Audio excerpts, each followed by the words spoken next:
The good news is Peter Sergakis managed to find a place to park his car and get through traffic, and he's now in studio. Welcome. Nice to see you again. I appreciate it, sir. So you and I have known each other for a long time. I know that in the past, when some things are not going the way you want them to go, you're very vocal. You make no bones about that. If there's something wrong, you want to get a wrong fixed.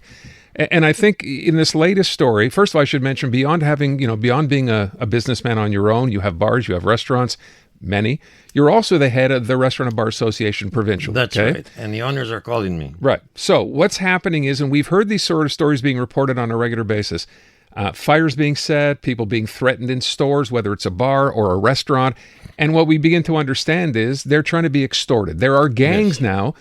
For all of a sudden, and I think to me anyway, what's changed here, maybe you can let me know what you think. It used to be in the past, this is not new, by the way, this has been happening forever, but it used to be a gang or people you knew, and that gang could eventually be controlled by police. They would root out these people. Those days are over. Now, and I know we had a Pietro Pauletti, who used to deal with the Montreal police with their crime unit, saying there are so many different gangs now. That's right. You don't even know who they necessarily are. No. And they hire young people. Yeah, and younger. They're 14, 15-year-olds. Because they motivate them and they give them some money, and kids they want to be, I don't know. Big shot. A gangster or whatever, call them big shot or whatever. And they fall into a crime that they regretted all their lives, because if they get caught, they're inside and they disappoint their parents. And it's not a question. I don't want... The criminal people that they want to do their business, they should do it, but not with violence, not like this. You don't burn a business. You don't go to their house to shoot bullets. Yeah. When a bar owner in Verdun, they went to their house and they shot 12 bullets with the kids sleeping and them sleeping in the house. This is Nuns Island, right? Nuns Island, I'm sorry.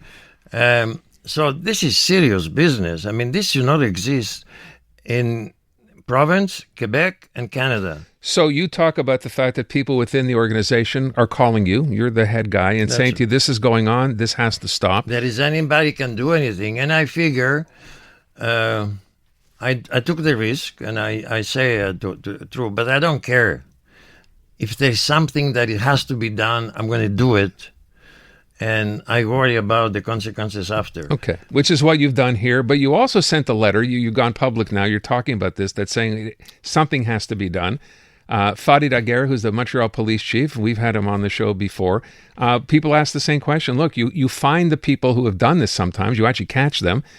And then they're charged, but they go to court and they get a slap on the wrist and they're back out on the street in another week. Right. It keeps happening over and over again. Yeah, but judges, they have to look at the power that they have, and if they can put them away for a long time, or the federal government should change the law so the sentences can be much greater than what it is now, and especially for minors, because that's why those people are hiring minors and they give them a few dollars. Yeah, because they know they're going to get off.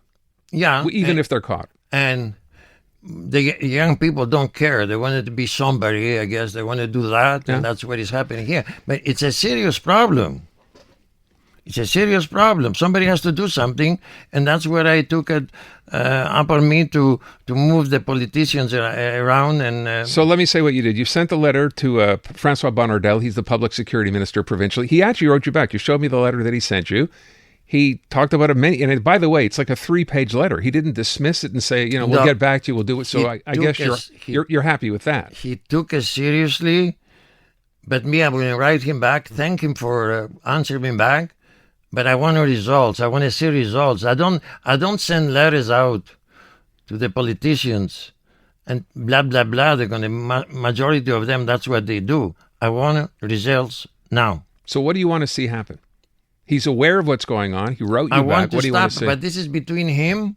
He already had today or yesterday a meeting with the police of Montreal, and they discussed the issue. They're not going to tell me what they discussed and what they're going to do, but he wrote that they're going to come up with the results, and he realizes that there is a serious problem. It has to stop. I mean, you can't do. Don't forget, we're talking about politicians now. A lot of talk and not much done. But I'm stubborn. and I'm not going to stop putting pressure on them. I love the police. I love the police. I always worked in my life with the police. But a lot of talk for nothing. They have to, this type of crime has to be stopped, and has to be stopped immediately, 2 years from now. Okay, but let me go back to what I started with, Peter, which is this kind of stuff has been going on for a long, long time, Yes. right? Not as much as now. Not as much in terms of how often it's happening, but it's been going on for a long time. Yes, sir. You can't have police at every establishment. No, I Not going to understand. happen. So what do you need to see happen? The sentences, judges has to be more aware of the gravity of their problem and don't let them, and I understand when there's minors, there's other, but it's their problem. It's not my problem. I'm not going to tell them what to do. They have to stop the problem. Now they're aware of it. Everybody's aware of it. Judges are aware of it. Politicians are aware of it. The public is aware of it. So I want to see that things are changing. How bad is it for people, the ones you represent now? What are you hearing from them? Is this, happening? Have some decided to give up their business? They're abandoning their business. They're paying twice insurance. They're paying twice insurance because insurance don't want to insure the premises anymore. And the way they're doing it, they're going to ask for extortion money. And if the guy tells them, no, I'm not going to pay you, they send somebody to shoot at the window and they go back. We told you that's going to happen. Now you have to pay us. They claim they want to help them when they did in the first place, they're the ones committing the... Come on. I mean, where are we? What country are we? What country are we? Quebec, Canada, safe country. This is not allowed in our country. It's in Mexico and other countries that they do that, and the criminals have the right to do it. Why is this happening? Why do you think this is happening to the extent it's happening now? Some boys of those, I call them boys, they want to be big people, and they're trying to make money out of that. But what I have an advice for them, there is other ways to make money. Don't ask me what. I don't know. Is it to put fires and shooting at houses the way to do it? No.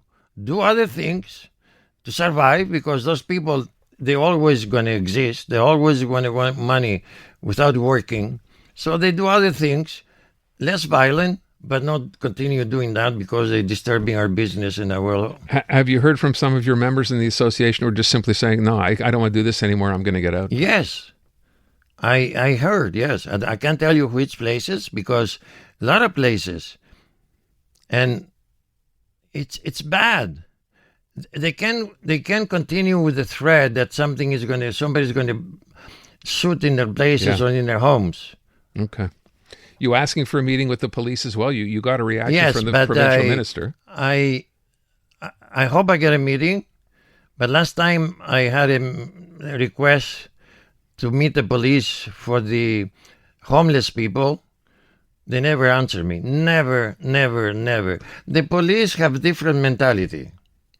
They're not politicians. They don't need to be reelected.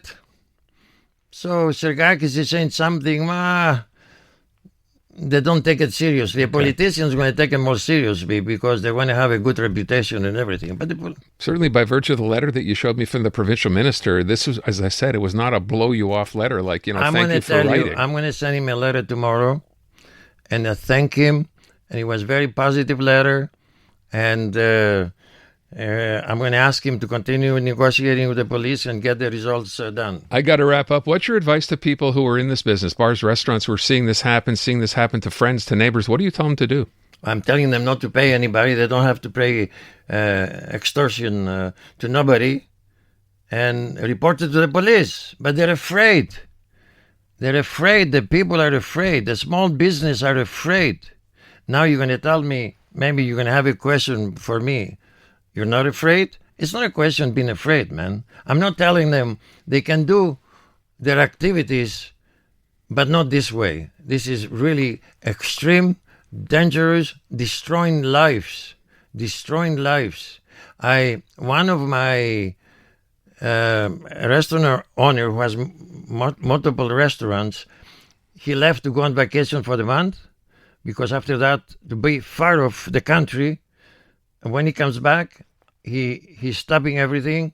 He doesn't want to be in the restaurant business anymore because he's afraid, and he doesn't want his kids. He had 2 kids, 10 years old in the house when they were shooting at his windows. Peter, I got to leave it at that. It's always good to see. I wish it was under different circumstances, but please let me know how this plays out. You're going to write the minister back, and let me know if you do get a meeting with the police and then what happens. If I don't, I'm going to send him another letter that I want a meeting. But as I told you, the police and the politicians are working different. The policemen, they have a guarantee pay. Nobody's going to, it's a different story. Okay? Maybe you can get a meeting nonetheless. Peter Sergakis, Provincial Bars and Restaurants Association, trying to put an end to all this extortion that's going on.